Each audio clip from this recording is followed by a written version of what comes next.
Good afternoon to everyone. We are certainly happy to welcome our friend Benjamin Netanyahu, who is, of course, the Prime Minister of the State of Israel. This is a very important time. Our bipartisan congressional leadership recognized it as such and invited him here because our dear ally Israel is in an existential fight for its very existence, and that fight extends to every one of its borders. Today, the Israeli people are working to defeat Hamas following, of course, the horrific massacre on October 7th. They're having to ward off Hezbollah in the north. They're having to respond to Houthi attacks in Tel Aviv. And they fended off a historic watershed direct attack from Iran itself, a regime that is allied with Russia and China. The threats Israel faces are not only kinetic. Jerusalem is also combating lawfare and information wars and double standards from the UN and the media. Today and every day, Americans must stand shoulder to shoulder with Israel in its great struggle. In this struggle, nearly 300 days after October 7th, our hearts remain with the 120 men and women, boys and girls who are still in captivity in Gaza. Adon, Iltai, Saji, Hirsch, Gadi, Judy, Omer, Keith, and so many others are being held deep in tunnels. We have not forgotten them or their families who so desperately want them home, and we, of course, do as well. Israel and the United States are united in our mission to bring them home, and I have full confidence that we will do just that. I have to say it's providential that the Prime Minister is here today after the 17th of Tammuz. It was nearly 2,000 years ago that the most powerful nation in the ancient world laid siege to Israel and destroyed Solomon's temple. But today, the most powerful nation in the modern world is standing with our Jewish friends and the Israeli government. I'm certainly eager, as we all are, to hear from the Prime Minister, and as we hope that this 17th of Tammuz marks the last time the Jewish people lament destruction so that they can live freely and securely in their ancestral homeland. I would defer to the Prime Minister for any remarks. Thank you, Mr. Speaker. Speaker Johnson, you have shown great leadership along with the leaders of the Senate and the minority leader in the House. I appreciate the fact that you've invited me to address this great assembly, the world's greatest democracy. The Congress of the United States speaks for the American people, and the American people speak for the entire world. I very much value this opportunity to address this august forum. You said just now something that resonates throughout the ages. Almost 2,000 years ago, the Romans breached the walls of Jerusalem on this day, almost 2,000 years ago. Well, our enemies will not breach our walls today. And our wall is not made up only of our own soldiers, our brave heroes, but also the friendship and alliance with the great United States of America. That is very much expressed here today, and I thank you for giving me this opportunity. And the people of Israel, thank you for giving us this opportunity to express our common alliance. Thank you, Mr. Speaker. Thank you so much. Thank you. Thank you very much.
we have a handshake?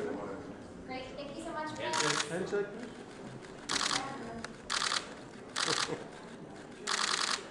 Wonderful, thank you so much. We'll have the press step out, please.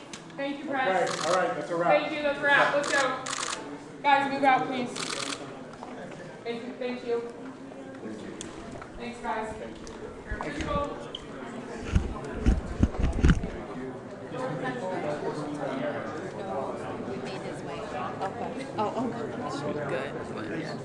Sir, how are you? Good to see you.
sign language interpreters. So just move here, out in this direction, and you'll see as we continue to gather. Free, free Palestine! Free, free, free Palestine! Long live Palestine! Long live Gaza!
Mr. Speaker, the acting President Pro Tem and the United States Senate.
The joint meeting will come to order.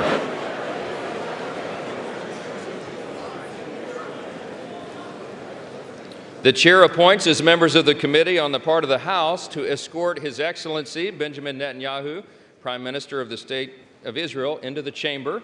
The gentleman from Louisiana, Mr. Scalise. The gentleman from Minnesota, Mr. Emmer. The gentlewoman from New York, Ms. Stefanik. The gentleman from Pennsylvania, Mr. Reschenthaler. The gentleman from Alabama, Mr. Palmer. The gentleman from Utah, Mr. Moore. The gentlewoman from Michigan, Mrs. McLean. The gentleman from Texas, Mr. McCall. The gentleman from New York, Mr. Jeffries. The gentlewoman from Massachusetts, Ms. Clark. The gentleman from California, Mr. Aguilar. The gentleman from California, Mr. Liu. The gentlewoman from Florida, Ms. Wasserman Schultz. The gentleman from California, Mr. Sherman. The gentleman from Illinois, Mr. Schneider. And the gentleman from New Jersey, Mr. Gottheimer. The acting president pro temp of the Senate, at the direction of that body, appoints the following senators as members of the committee on the part of the Senate to escort His Excellency Benjamin Netanyahu, Prime Minister of Israel, into the House chamber. The senator from West Virginia, Mr. Manchin. The senator from Arizona, Ms. Sinema. The senator from Pennsylvania, Mr. Fetterman.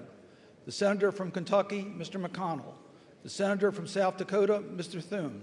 The senator from Wyoming, Mr. Barrasso. The senator from West Virginia, Mrs. Capito. The senator from Iowa, Ms. Ernst. The senator from Montana, Mr. Daines. The senator from Iowa, Mr. Grassley. The senator from Idaho, Mr. Risch.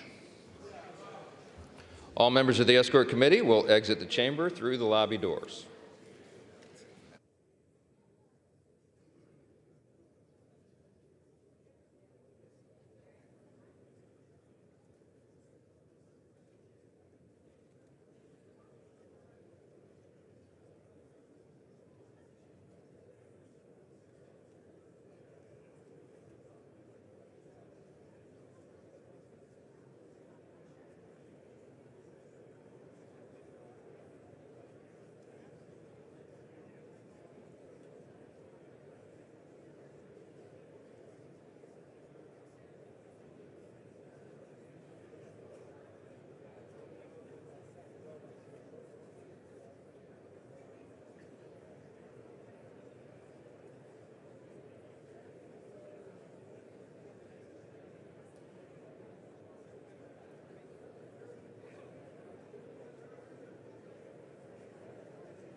Members of Congress, I have the high...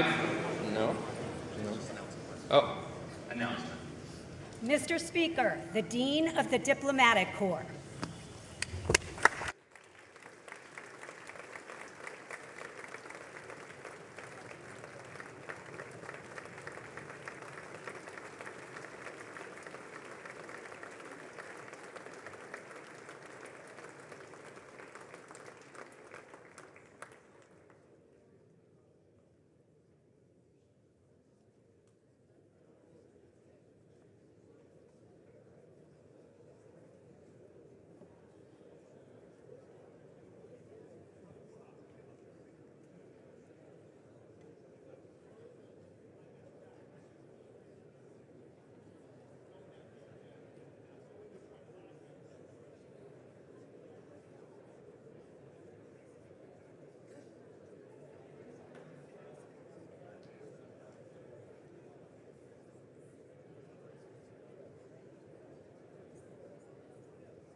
Speaker, the Prime Minister of the State of Israel.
Members of Congress, I now have the high privilege and distinct honor of presenting to you His Excellency Benjamin Netanyahu, Prime Minister of Israel. Thank you.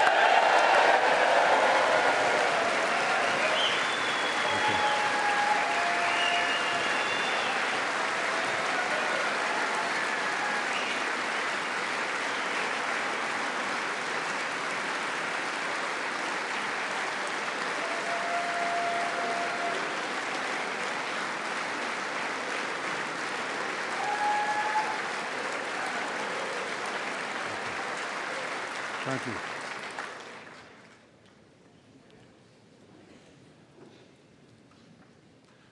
Speaker of the House, Mike Johnson, Senator Ben Cardin, Minority Leader Hakeem Jeffries, Senate Majority Leader Chuck Schumer, Senate Minority Leader Mitch McConnell, Senators, members of Congress, distinguished guests. Mr. Speaker, I want to thank you for giving me the profound honor of addressing this great citadel of democracy for the fourth time.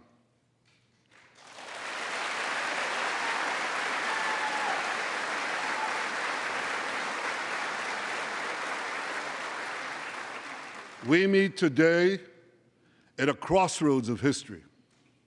Our world is in upheaval. In the Middle East, Iran's axis of terror confronts America, Israel, and our Arab friends. This is not a clash of civilizations. It's a clash between barbarism and civilization.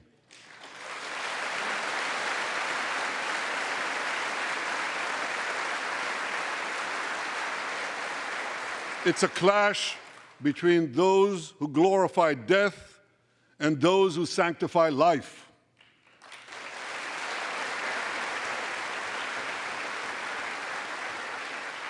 For the forces of civilization to triumph, America and Israel must stand together.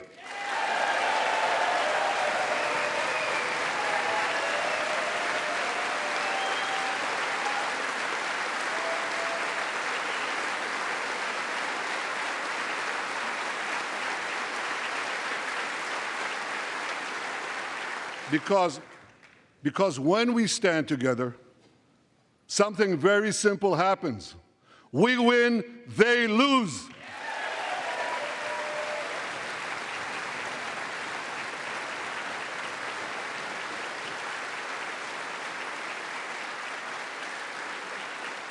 And my friends, I came to assure you today of one thing: we will win.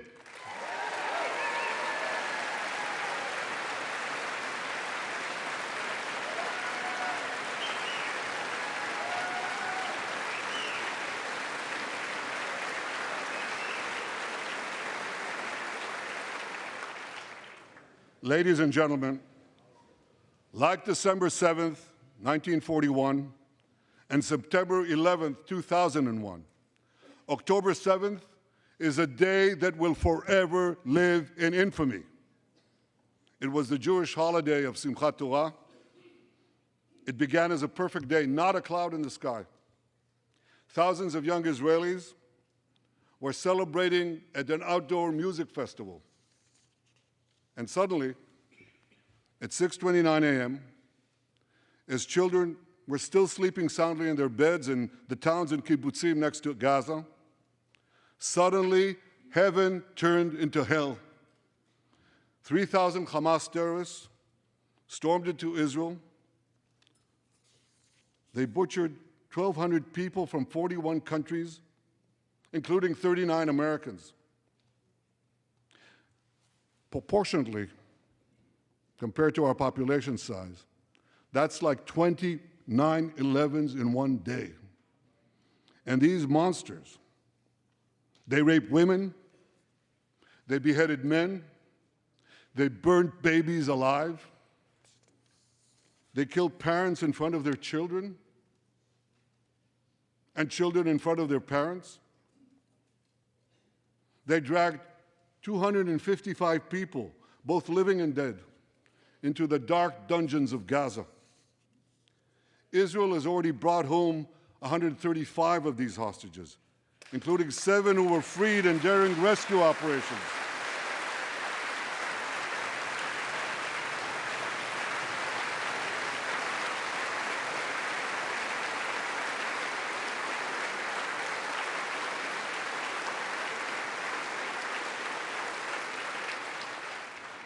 One of those freed hostages, Noor Gamani, is here in the gallery, sitting near my wife, Sarah. On the morning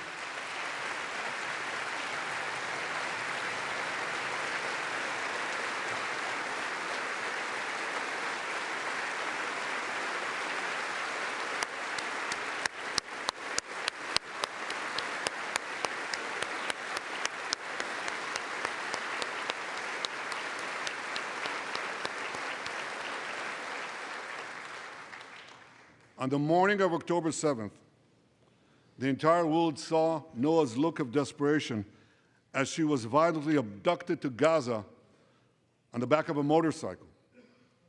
I met Noah's mother, Leora, a few months ago. She was dying of cancer. She said to me, "Prime Minister, I have one final wish. I wish to hug my daughter Noah one last time before I die." 2 months ago, I authorized a breathtaking commando rescue operation. Our special forces, including a heroic officer named Arnon Zmora, who fell in this battle, rescued Noah and 3 other hostages.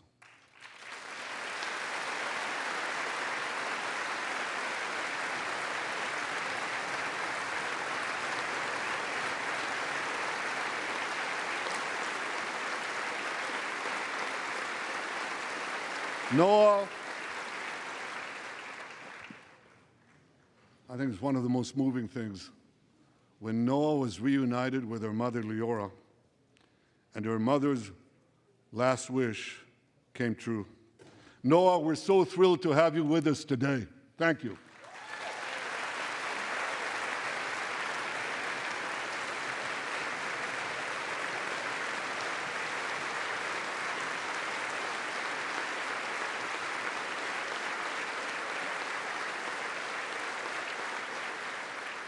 Many hostage families are also here with us today, including Eliyahu Bibas. Eliyahu Bibas is the grandfather of those 2 beautiful red-headed boys, the Bibas boys, toddlers. And they were taken hostage with their mother and and Eliyahu's son.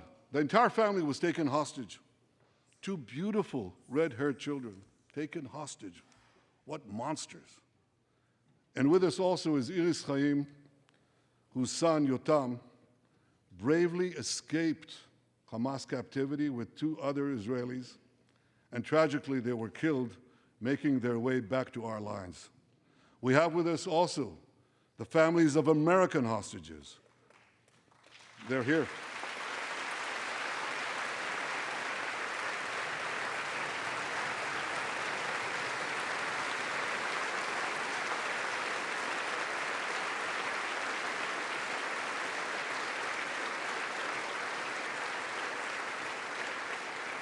The pain these families have endured is beyond words.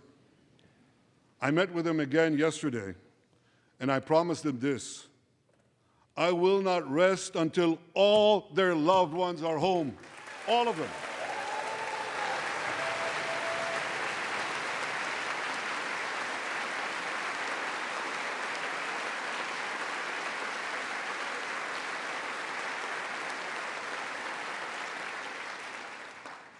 As we speak, we're actively engaged in intensive efforts to secure their release, and I'm confident that these efforts can succeed. Some of them are taking place right now.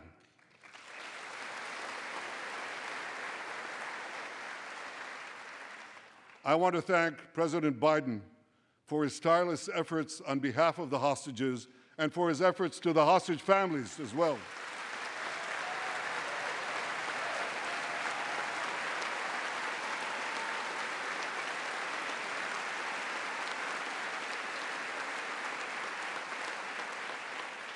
I thank President Biden for his heartfelt support for Israel after the savage attack on October 7th. He rightly called Hamas sheer evil. He dispatched 2 aircraft carriers to the Middle East to deter a wider war. And he came to Israel to stand with us during our darkest hour, a visit that will never be forgotten.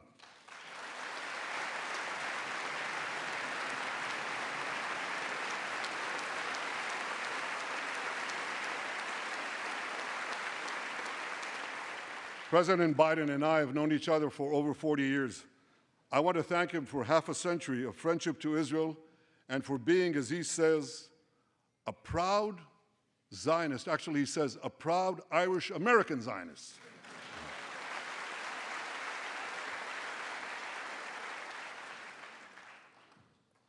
My friends, for more than 9 months, Israel's soldiers have shown boundless courage. With us today,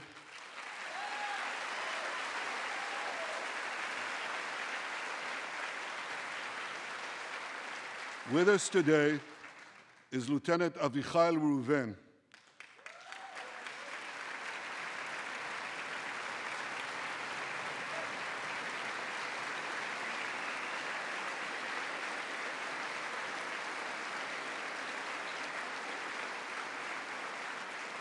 Avichai is an officer in the Israeli paratroopers. His family immigrated to Israel from Ethiopia. In the early hours of October 7th, Avichai heard the news of Hamas's bloody rampage. He put on his uniform, grabbed his rifle, but he didn't have a car. So he ran 8 miles to the front lines of Gaza to defend his people.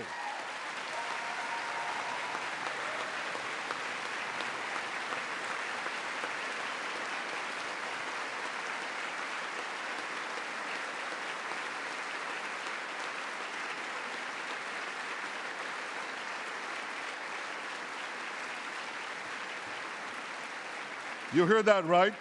He ran 8 miles, came to the front lines, killed many terrorists, and saved many, many lives. Avichai, we all honor your remarkable heroism. Another Israeli is with us here today, and he's stand up right next to Avichai. This is Master Sergeant Ashraf al-Bakhiri.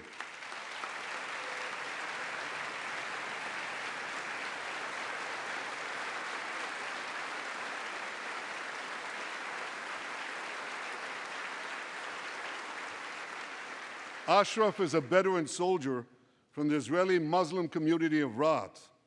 On October 7th, Ashraf, too, killed many terrorists. First, he defended his comrades in the military base, and he then rushed to defend the neighboring communities, including the devastated community of Kibbutz Be'eri.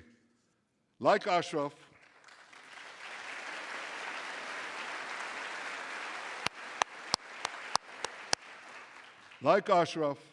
the Muslim soldiers of the IDF fought alongside their Jewish, Druze, Christian, and other comrades in arms with tremendous bravery.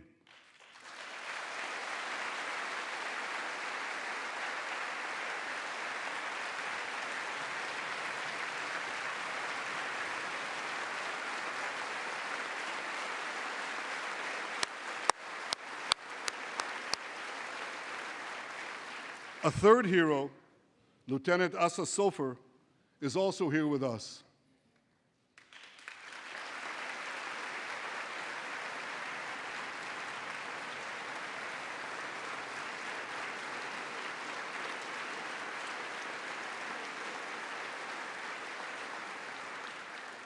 Asa fought as an officer in the Tank Corps, and he was wounded in battle. He was wounded in battle while protecting his fellow soldiers from a grenade. He lost his right arm and the vision in his left eye. He's recovering, and incredibly, within a short time, Asa will soon return to active duty as a commander of a tank company.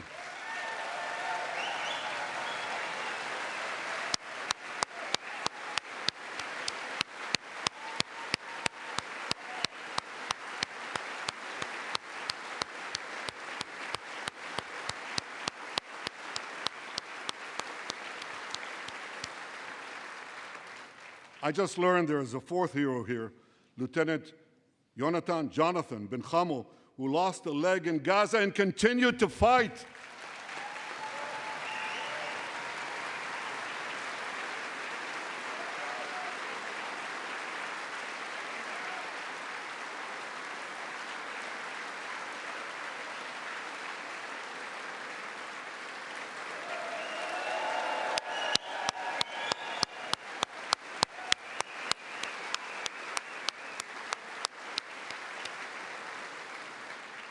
My friends, these are the soldiers of Israel, unbowed, undaunted, unafraid.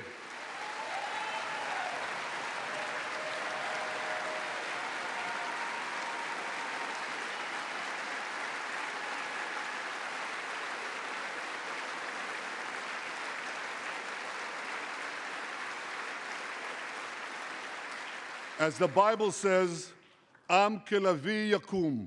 They shall rise like lions. They have risen like lions. The lions of Judah, the lions of Israel.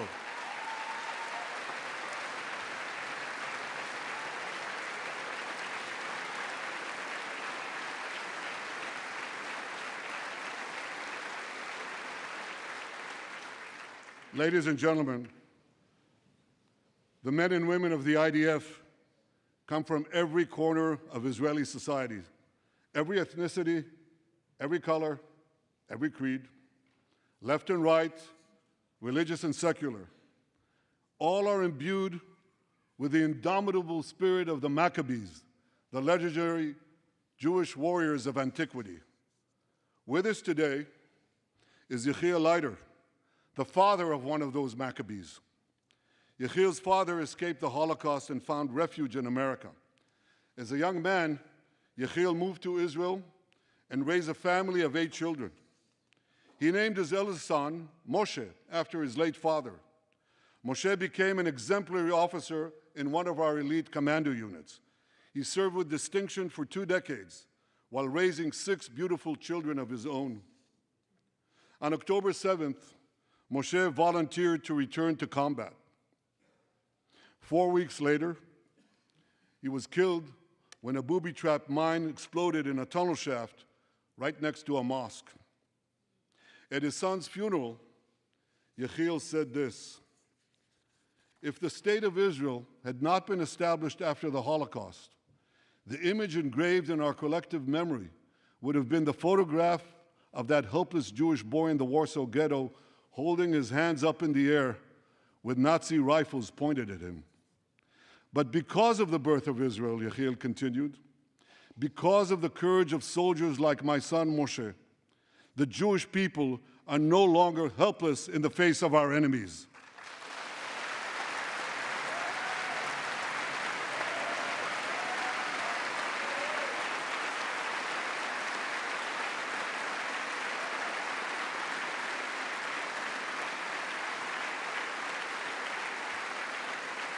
Yechiel, please rise so we can honor your son's sacrifice. And I pledge to you and to all the bereaved families of Israel, some of whom are in this hall today, the sacrifice of your loved ones will not be in vain.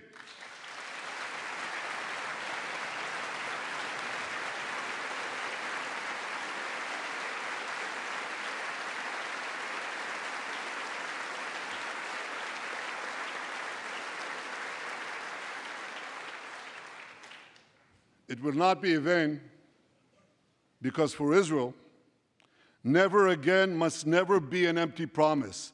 It must always remain a sacred vow. And after October 7th, never again is now.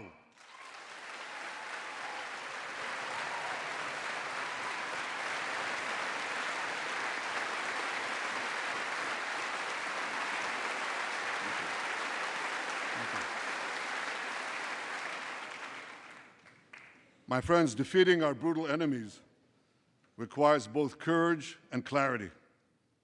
Clarity begins by knowing the difference between good and evil.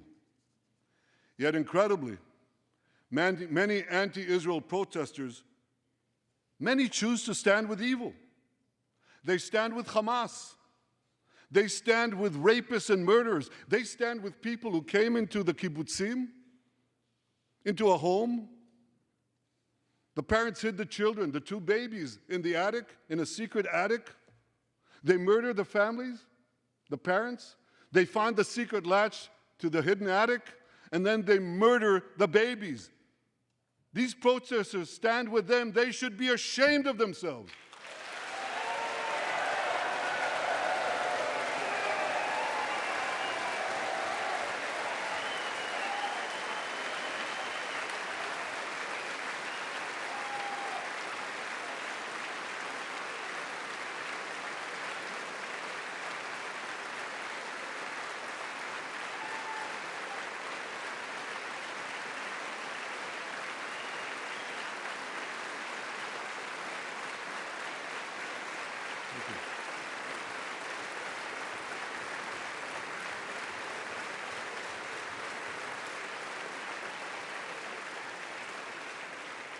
They refuse to make the simple distinction between those who target terrorists and those who target civilians, between the democratic state of Israel and the terrorist thugs of Hamas.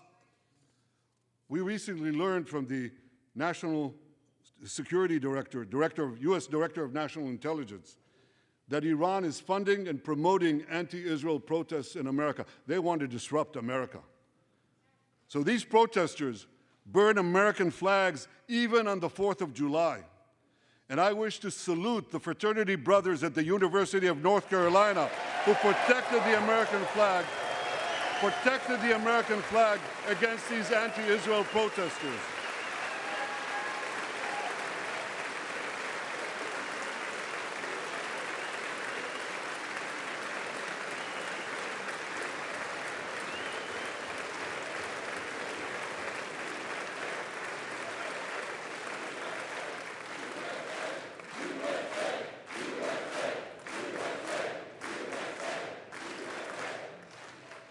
For all we know, Iran is funding the anti-Israel protests that are going on right now outside this building. Not that many, but they're there, and throughout the city. Well, I have a message for these protesters. When the tyrants of Tehran, who hang gays from cranes and murder women for not covering their hair, are praising, promoting, and funding you, you have officially become Iran's useful idiots.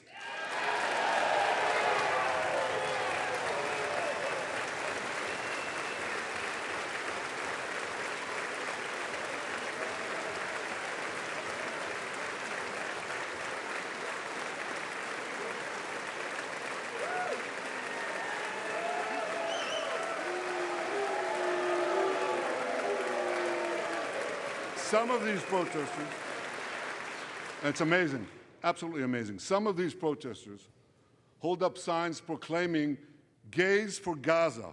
They might as well hold up signs saying chickens for KFC.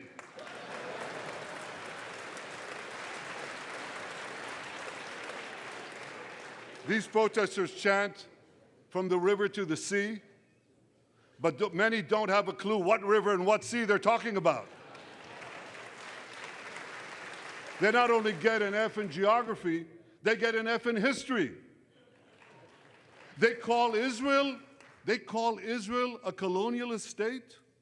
Don't they know that the land of Israel is where Abraham, Isaac, and Jacob prayed, where Isaiah and Jeremiah preached, and where David and Solomon ruled?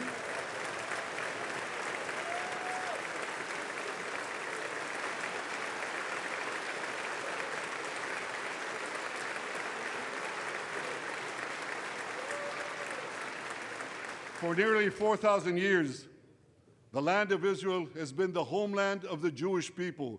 It's always been our home. It will always be our home.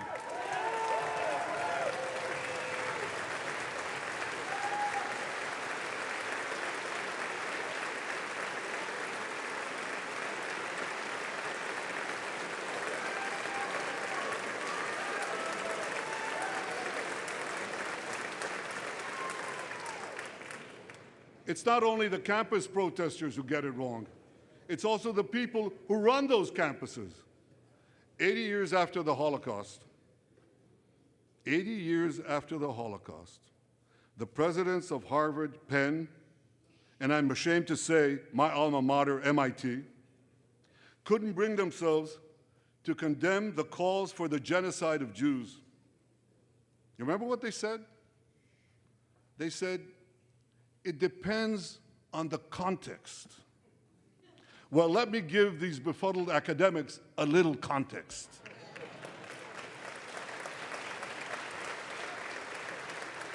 Anti-Semitism is the world's oldest hatred. For centuries, the massacre of Jews was always preceded by wild accusations.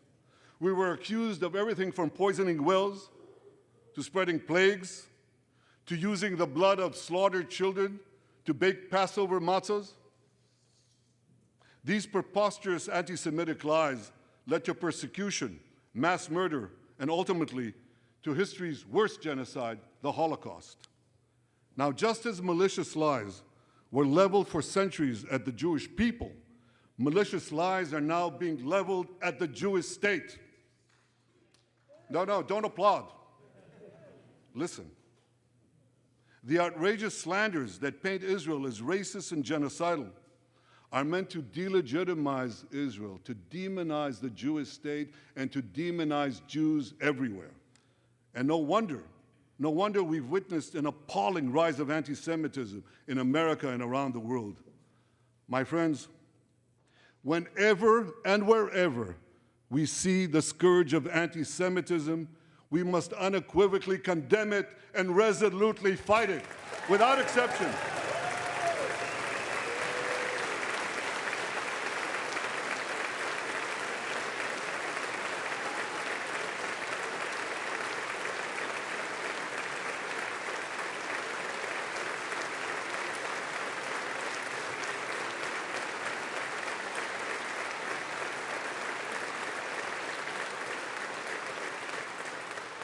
And don't be fooled when the blood libels against the Jewish state come from people who wear fancy silk robes and speak in lofty tones about law and justice.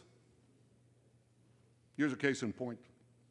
The prosecutor of the International Criminal Court has shamefully accused Israel of deliberately starving the people of Gaza. This is utter, complete nonsense. It's a complete fabrication.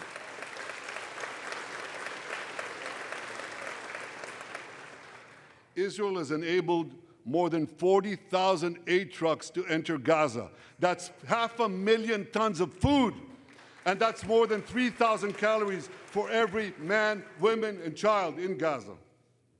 If there are Palestinians in Gaza who aren't getting enough food, it's not because Israel is blocking it, it's because Hamas is stealing it.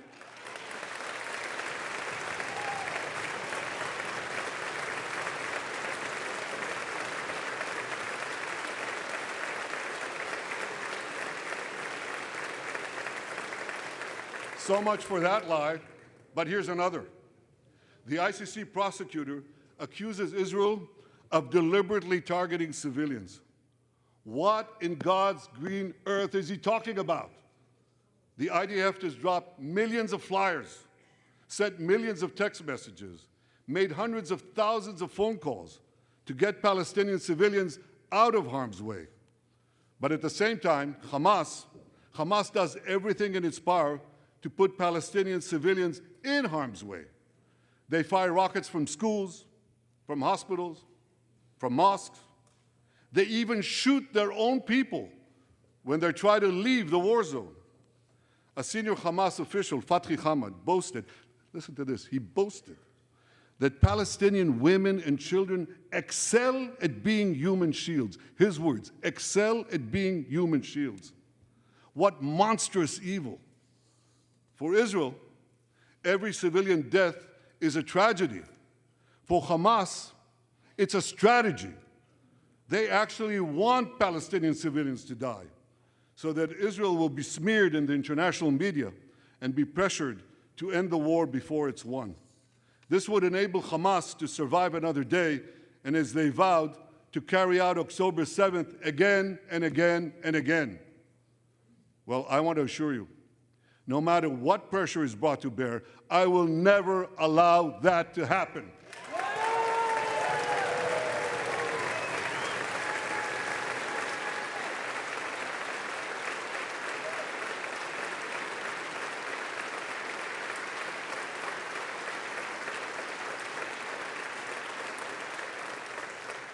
The vast majority of Americans have not fallen for this Hamas propaganda. They continue to support Israel. And I want to say thank you, America, and thank you, senators and House members who continue to support us, continue to support Israel, continue to support the truth, and see through the lies. But as for the minority that may have fallen for Hamas's cons job, I suggest you listen to Colonel John Spencer. John Spencer is head of urban warfare studies at West Point. He studied every major urban conflict. I was going to say in modern history. He corrected me, no, in history. Israel, he said, has implemented more precautions to prevent civilian harm than any military in history and beyond what international law requires.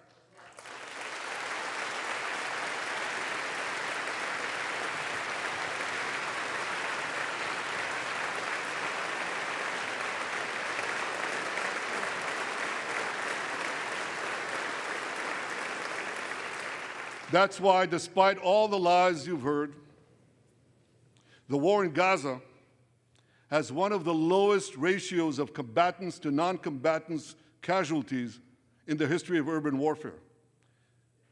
And you want to know where it's lowest in Gaza? It's lowest in Rafah. In Rafah. Remember what so many people said? If Israel goes into Rafah, there'll be thousands, maybe even tens of thousands of civilians killed. Well, last week, I went into Rafah. I visited our troops as they finished fighting Hamas's remaining terrorist battalions. I asked the commander there, how many terrorists did you take out in Rafah? He gave me an exact number, 1,203. I asked him, how many civilians were killed? He said, Prime Minister, practically none, with the exception of a single incident where shrapnel from a bomb hit a Hamas weapons depot and unintentionally killed 24 people. The answer is practically none. You want to know why? Because Israel got the civilians out of harm's way, something people said we could never do, but we did it.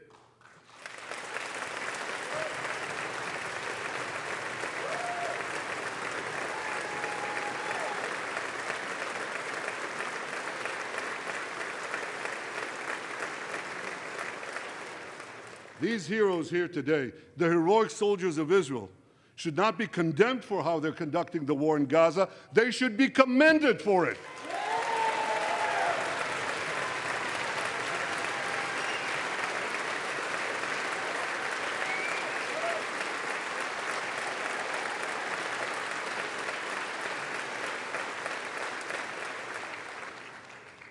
I want to thank all of you here today who forcefully opposed the false accusations of the ICC and stood up for the truth.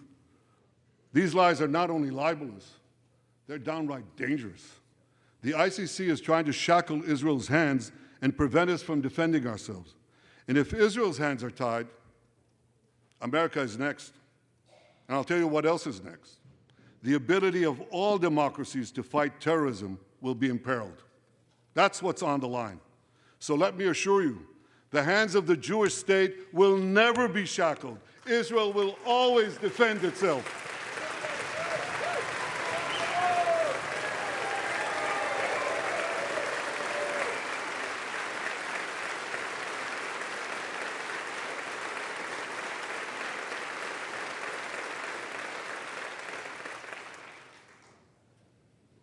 My friends, in the Middle East, Iran is virtually behind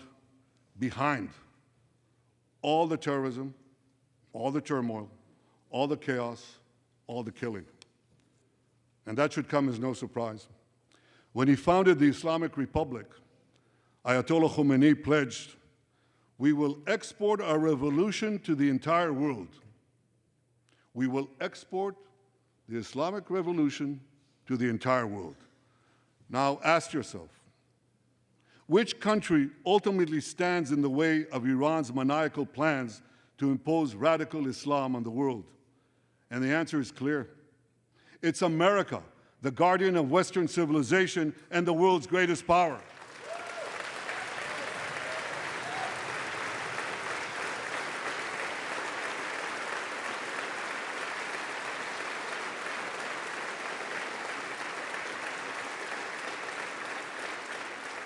That's why Iran sees America as its greatest enemy.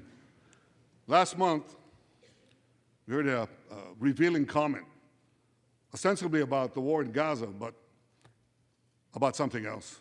It came from the foreign minister of Iran's proxy, Hezbollah, and he said this: "This is not a war with Israel. Israel," he said, "is merely a tool. The main war, the real war, is with America." Iran's regime has been fighting America from the moment it came to power. In 1979, it stormed the American embassy. It held scores of Americans hostage for 444 days. Since then, Iran's terrorist proxies have targeted America in the Middle East and beyond. In Beirut, they killed 241 U.S. servicemen. In Africa, they bombed American embassies. In Iraq, They supplied explosives to maim and kill thousands of American soldiers. In America, they actually sent death squads. They sent death squads here to murder a former Secretary of State and a former National Security Advisor. And as we recently learned, they even brazenly threatened to assassinate President Trump. But Iran understands that to truly challenge America, it must first conquer the Middle East. And for this, it uses its many proxies, including the Houthis, Hezbollah, and Hamas. Yet in the heart of the Middle East, standing in Iran's way, is one proud pro-American democracy, my country, the State of Israel.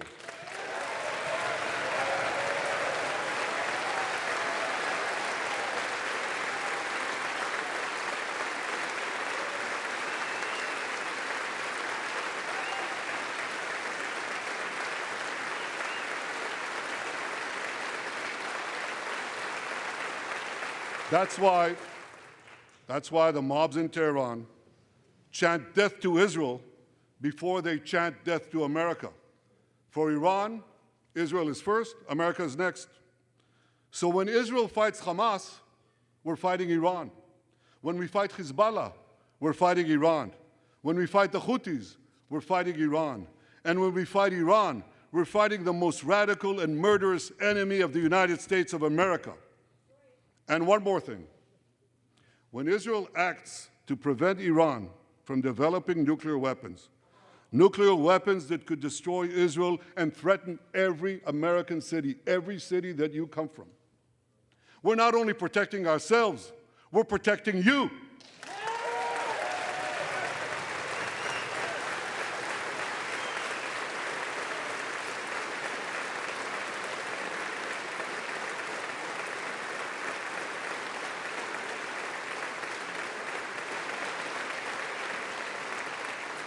My friends, if you remember one thing from the speech, remember this.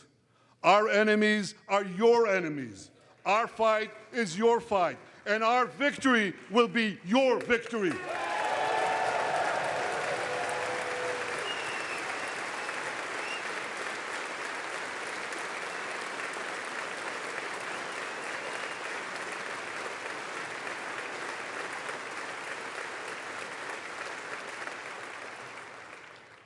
Ladies and gentlemen, that victory is in sight. Israel's defeat of Hamas will be a powerful blow to Iran's axis of terror. Another part of that axis, Hezbollah, attacked Israel on October 8th, a day after the Hamas attack. It has launched thousands of missiles and drones against us. 80,000 of our citizens in northern Israel evacuated their homes, becoming effectively refugees in their own land. We are committed to returning them home. We prefer to achieve this diplomatically. But let me be clear. Israel will do whatever it must do to restore security to our northern border and return our people safely to their homes.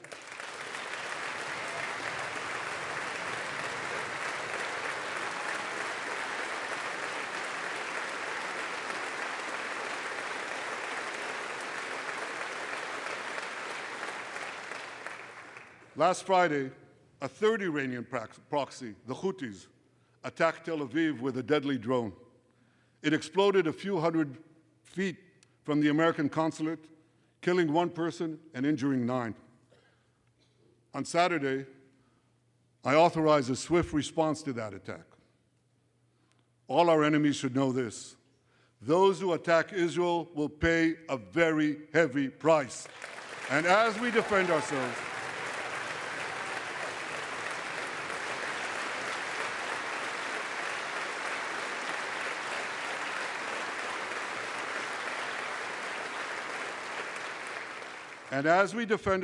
on all fronts, I know that America has our back.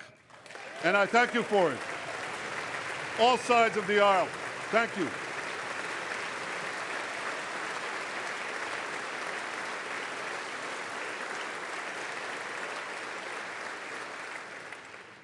My friends, for decades, America has provided Israel with generous military assistance, and a grateful Israel has provided America with critical intelligence that saved many lives. We've jointly developed some of the most sophisticated weapons on earth. I choose my words carefully. We've jointly developed some of the most sophisticated weapons on earth that help protect both our countries. And we also help keep American boots, we help keep Americans' boots off the ground while protecting our shared interests in the Middle East.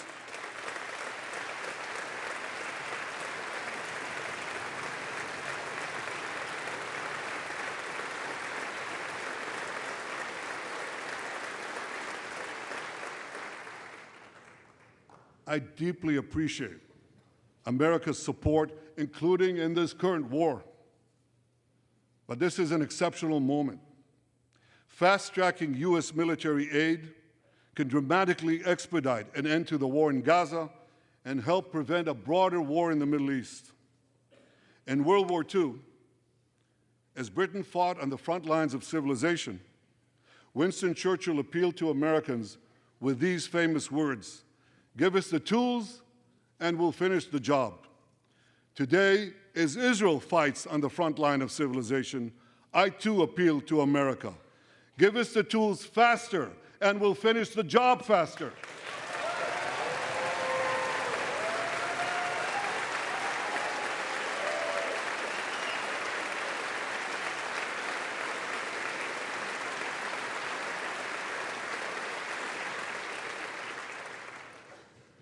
My dear friends, the war in Gaza could end tomorrow if Hamas surrenders, disarms, and returns all the hostages.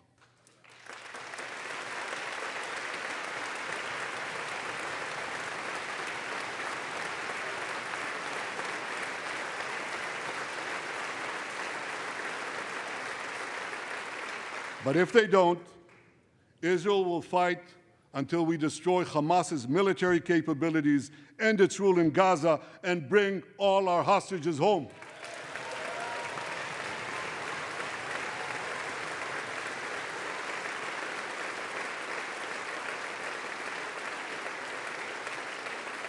That's what total victory means, and we will settle for nothing less.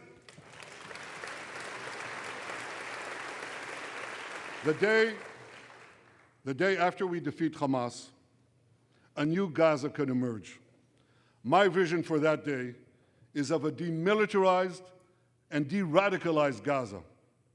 Israel does not seek to resettle Gaza, but for the foreseeable future, we must retain overriding security control there to prevent the resurgence of terror, to ensure that Gaza never again poses a threat to Israel.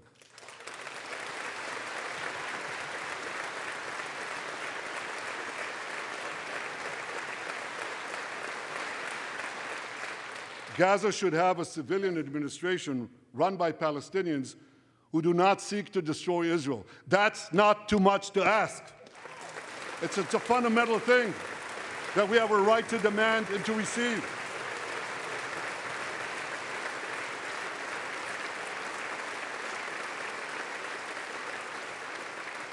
A new generation of Palestinians must no longer be taught to hate Jews, but rather to live in peace with us.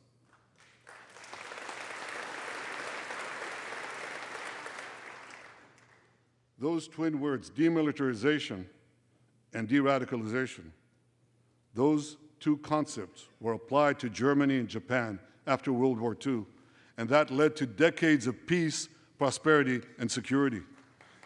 Following our victory, with the help of regional partners, the demilitarization and de-radicalization of Gaza can also lead to a future of security, prosperity, and peace. That's my vision for Gaza.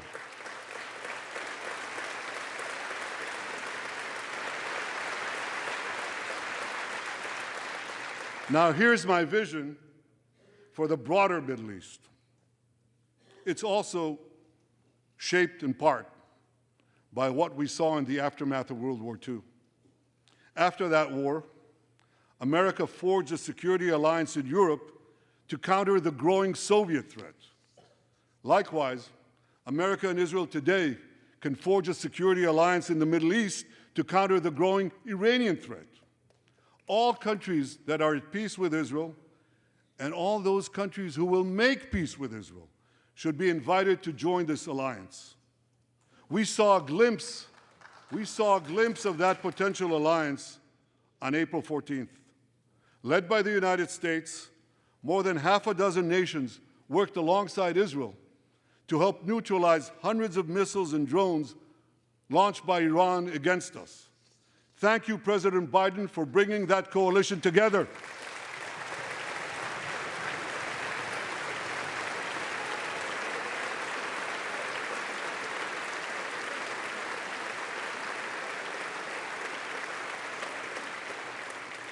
The new alliance I envision would be a natural extension of the groundbreaking Abraham Accords. Those accords saw peace forged between Israel and 4 Arab countries, and they were supported by Republicans and Democrats alike. We could call, I have a name for this new alliance. I think we should call it the Abraham Alliance.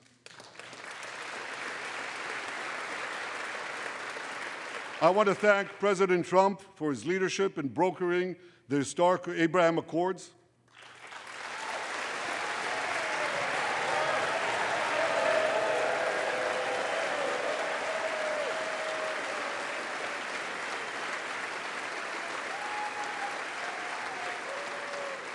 Like Americans, Israelis were relieved that President Trump emerged safe and sound from that dastardly attack on him, dastardly attack on American democracy. There is no room for political violence in democracies.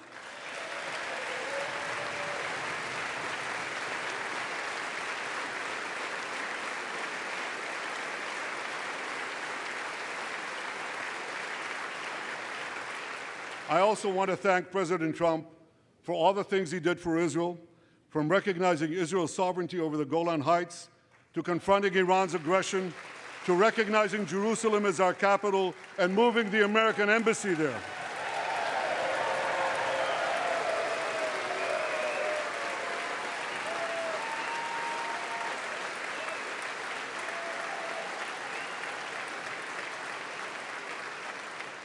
That's Jerusalem, our eternal capital, never to be divided again.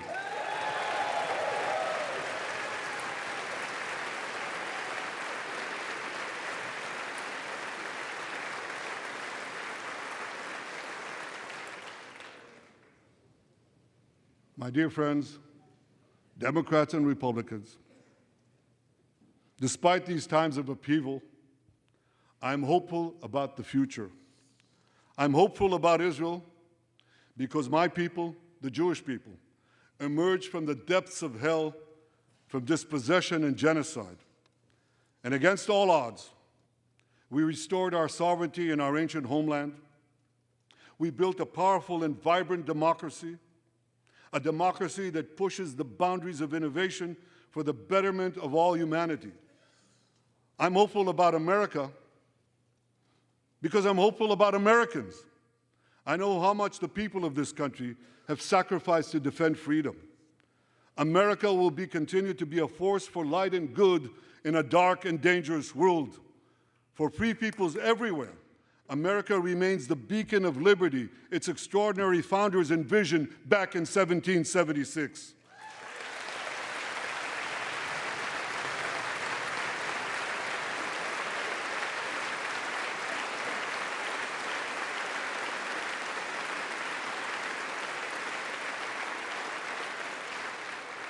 Working together, I'm confident that our two nations will vanquish the tyrants and terrorists who threaten us both. As Israel's Prime Minister, I promise you this: no matter how long it takes, no matter how difficult the road ahead, Israel will not relent, Israel will not bend. We will defend our land, we will defend our people, we will fight until we achieve victory. Victory over liberty, rather victory of liberty over tyranny, victory of life over death, victory of good over evil. That's our solemn commitment.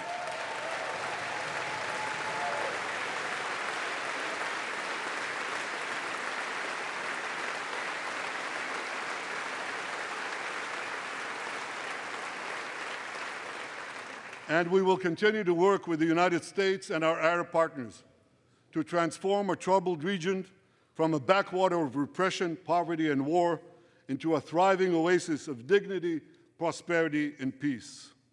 In this noble mission, as in many others, Israel will always remain America's indispensable ally.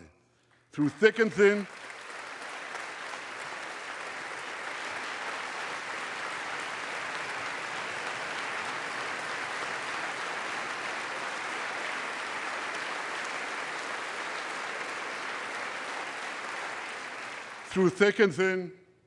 in good times and in bad, Israel will always be your loyal friend and your steadfast partner. On behalf of the people of Israel, I came here today to say, thank you, America. Thank you for your support and solidarity. Thank you for standing in Israel, with Israel, in our hour of need. Together we shall defend our common civilization. Together, we shall secure a brilliant future for both our nations.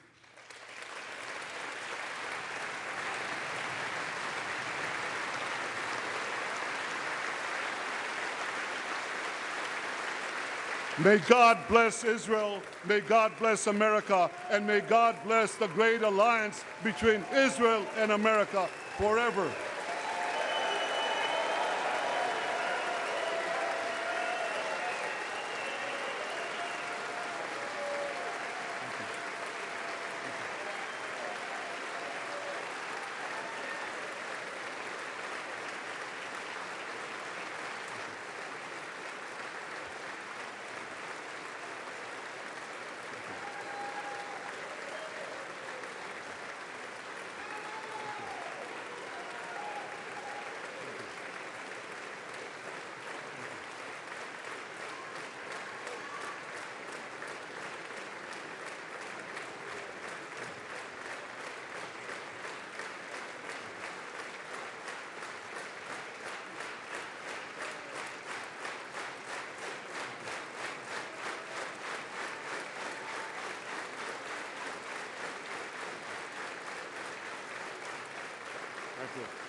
The purpose of the joint meeting having been completed, the chair declares the joint meeting of the two houses now dissolved. The House will continue in recess, subject to the call of the chair.